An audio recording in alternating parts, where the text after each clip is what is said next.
Hello and welcome to Smart Businesses Do This. I'm your host, Adam Lyons, and today we are going to be sharing with you real estate hacks. Now, what I love about this episode is I'm joined by this incredible gentleman, Zach, who I met yesterday, and I met him because I'm buying a home from him. And in the process of buying the home, Zach says to me, well, you know what you want to do? And then he gives me all these tips, and I'm like, oh my gosh, I have interviewed some of the best real estate experts in the world, and they knew half of what this guy was saying yesterday, which blows me away. So, Zach, let me start really simply. How did you get into doing real estate and doing property development and everything that you do? When I was young, when I was 14, my dad lost his business, and we moved up here, and I lived on the back porch, and you get hit by rain and everything else. I promised myself I'd never be poor. So I just started watching how other people did it, and how do you get there? And then I moved off to college at 15, and I went to the School of Finance, the School of Business, but I was finance, marketing, and math, and in there learned a lot about how to organize and structure money to do stuff. And at 18, bought my first property, and that's where it started. What would you recommend is a good first step that they could do something as an investment property versus, to go and move into it? Anything. Like, I've stood on the courthouse steps and bought a piece of property I've never seen for $300 many times. Never even seen the property. Wait, could you say that again? You stood on the courthouse steps and bought a piece of property you've never seen, and then did you say $300? I had $1,000 in my pocket. I'm buying land. Okay. And that's all. For $300. How? That's I have no idea. Like, well, that's a tax relief, and those particular properties were in an undeveloped area. There was no roads, there was no power, there's no sewer, there's no water. Got to have a four-wheel drive truck to get there. The only way to make money in reality is inflation. Okay. Believe it or not, look this up. Inflation, that's real money. Yeah. So inflation is how you do it. So any piece of land, due to inflation, 3% per year, XYZ is going to go up in value. And if you only have X amount of cost in it, your taxes are going to stay low. So it doesn't really matter. Just hold the property or accumulate enough of them, put them together and make a package out of them. But in that respect, I started buying land at a very young age. I mean, we didn't have a lot of money. I mean, there's making 26 grand a year, but I got $300. I'll go down there and buy something. How do you learn about it? Earlier, you asked a question about how do you run a successful business. Having the ability to make a decision. Got it. In other words, if that's something you want to do, go. Yeah. Make the decision. Running around asking 9 million people we got Google now. I did this whenever we had encyclopedias, and I'm not a techie. I just imagine you like going to the library, pull out the encyclopedia, how to buy land from a courthouse. Right. Well, in this room, you have the oil and gas guys. I mean, they do the same thing. They go through the county records and you just start reading through them. And I mean, over time, you build up the skill set. It's like anything else. There's no magic pill you're going to take to become wealthy. You have to get out there and do it. Make the decision. Right or wrong, make the decision. I have bought pieces of property that, holy shit,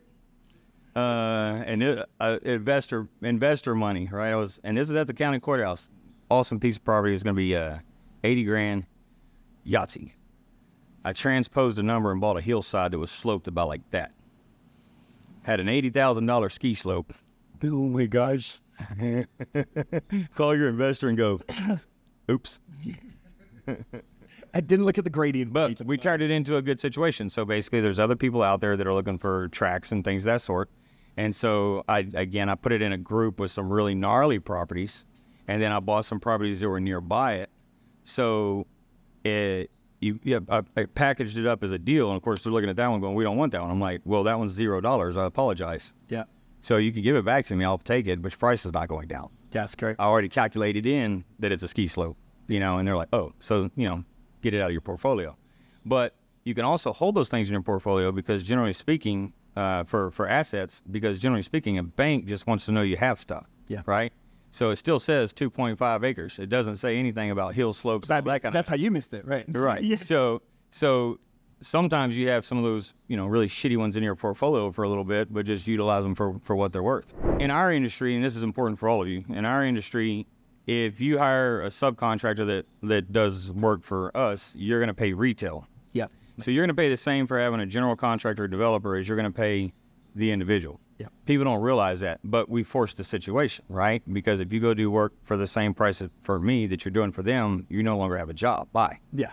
Unfortunately, I'm feeding your family, and that's a one-off. That's a bonus check. Yeah. Treat it like a bonus check. And people don't understand that. I mean, so again, for me, it's, and also remember that I can perform the task. So my price is going to be a lot different than. Well, yeah, you know what you're asking. Yeah. You're like, wait, what are you trying to charge me on that, bro? Yeah. And and then also having the ability to, walk around, look at beams, and, do all those kind of things. So for somebody like yourself that doesn't necessarily do that, then yes, a remodel probably would be cheaper and easier, and you can kind of dabble in it just a little bit. Yeah. For me, I mean, it's going to take less time, be cheaper and faster and prettier if you just build it from the ground up. I've got a really good buddy of mine who is sort of like lives out Midwest, who likes buying random tracts of land. And he does it by just reaching out to people cold and messaging them, negotiating. He likes buying properties that doesn't have direct roadway access. And then in the middle of negotiating it, he negotiates with everyone around it to get the road approval. And then he buys it after getting the road approval and then instantly flips it. Right. With the road approval to somebody else. Well, that's what you do with a lot of these. You buy the property, you come up with the idea, you get it all approvals and everything else, and again, you're increasing the value of that property because the developer that's going to come in wants something. They don't want something that's going to take them 2 years to prepare. Yep. Like that project I'm starting. I've been at it for 3 years to get everything done, and that takes a whole lot. I mean, go all the way back to buying the property. You want hacks. Here's a hack. Yep. And I'm going to use fake numbers and fake locations. Totally. But there's a piece of property that I had my eyes on for like 10 years. I knew the owners, a bunch of old guys, investor guys, the big names around here in Austin. And they just had it as a cattle ranch kind of thing.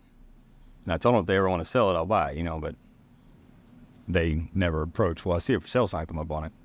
Well, that sat there for like 3 years, right? Nobody bought it. So I called up the old man. I said, hey, how much for the property? Right, and I'm going to use random numbers. Of course. Right? And he's like, $3 million. I'm like, shit, that's a lot of money. Never mind. Talk to you later. They sat there a little bit longer, and so I just sent a contract over for $1 million. You just sent a contract for a third less. And I explained to him, I was like, and we'd already had quite a few conversations, and he's like, it's a floodplain and this, that, and the other. And I said, I understand that. He goes, but one day somebody will want it. And I said, well, at least today. There's my offer, man. I mean, you're right. It's a floodplain, this, that, and the other. So he's like, okay, fine.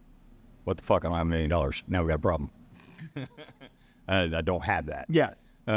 So of course I get on the phone, start calling buddies and banks and everybody else, and we pulled it off. We took one buddy's property, leveraged it because it was paid for, used that as the leverage against it, got a zero down, like 3% interest, all that kind of mess. And then from there, I turned around, busted it up, and sold out enough tracks to pay off the $1 million.